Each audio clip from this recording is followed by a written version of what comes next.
Thank you so much for your taking time. You, with the Labour government, have made a lot of progress to help working people better. So tell me about some of the things that you've been doing with the government. Okay, well, we've been doing a huge amount since last July when Labour won that landslide majority to try and improve working lives for millions of working people in this country. So a couple of highlights. The government is currently taking forward an employment rights bill. That will be the biggest upgrade to workers and trade union rights in more than 30 or 40 years in this country. A really important piece of legislation that will boost employment rights for millions of workers. And I think also help level the playing field for good employers as well. We've been talking to the government about their industrial strategy, and we expect the industrial strategy to be published soon.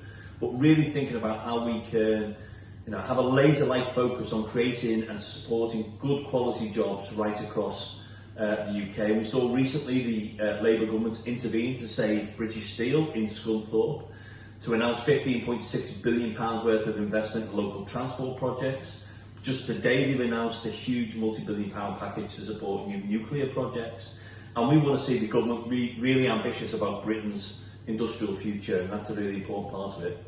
We've also been supporting the government in their work to reset the relationship with the European Union, and that's really important. This is our largest trading partner, and we know having good trade with the European Union will boost the UK economy, reduce friction in supply chains, give British exporters more opportunity to trade across the channel. And we've also supported the government in their efforts to try and mitigate the worst impacts of the Trump tariffs and so on. And I suppose the last thing is that we are really keen for the government to continue to invest in our public services. There's a direct link between the quality of public services and the success of the UK economy. And when we did some polling work with companies a few months ago, 80% of companies say there's a direct link between people being able to access hospital services, to send their kids to good schools, and the economic performance of their company as well. So encouraging the government to think about how we rebuild our public services after 14 years of neglect from the Conservatives. I didn't know that you did not leave European TUC, that after the Brexit you have kept good relations with labour union organisations of Europe. Oh yeah, absolutely. At the TUC, we are proud members of the European TUC, even despite Brexit, because we see that there's absolutely common interest between workers in the UK and workers across Europe.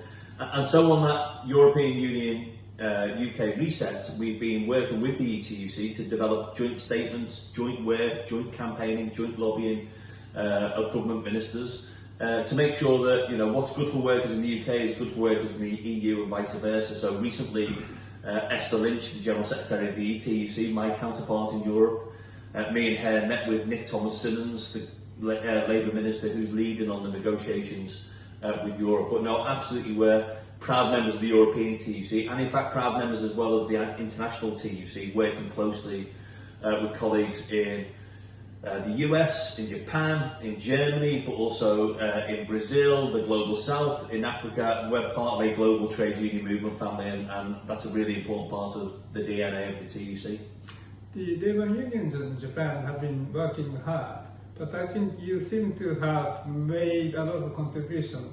So tell us about how you can help Japanese labour unions and Japanese economy. Well, I'm not going to tell my Japanese counterparts how to do their jobs, because I actually think there's lots that we can learn from each other. And a very practical example of that was that last time I was over in Japan, and I'm going again, as you know, in July and August, we talked to the Japanese unions about our experience of organising the Olympic Games. Yes. and what we could learn from each other. I mean, I think there are some fundamentals to good trade unionism, whether it's in the UK or in Japan, but the focus has always got to be on members, building strong representative structures at a workplace level, and then trying to identify the point of political leverage. And we've had a very difficult time in the UK over the last 15 years. Most of our experience has been dealing with a very hostile government, and we've had to find strategies to cope with that and to find different ways to campaign. It's much more positive with a Labour government, but it's never plain sailing.